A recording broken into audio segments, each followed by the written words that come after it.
కొత్తగా బయటేసిన రోజుల్లో కొబ్బరి తోటలో మేళానికి వెళ్తే అక్కడ నన్ను చూసి ఓ కొంటి కుర్రాడు 16 పాపాని పేరేటన్నాడు, ఊరకలు వేసేసే పాని ఊరేటన్నాడు, మీ ఊరొత్తే ఇంటికి వచ్చే దారేదన్నాడు, ఇంటికి వచ్చి నిన్నే పిలిచి పరసేదన్నాడు.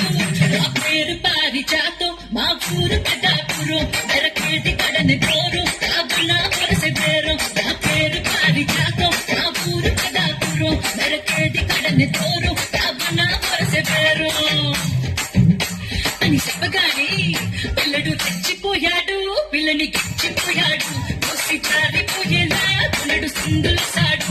పిల్లడు తెచ్చిపోయాడు, పిల్లని గిచ్చిపోయాడు, కొసి జారిపోయేలా పిల్లడు సింగులసాడు.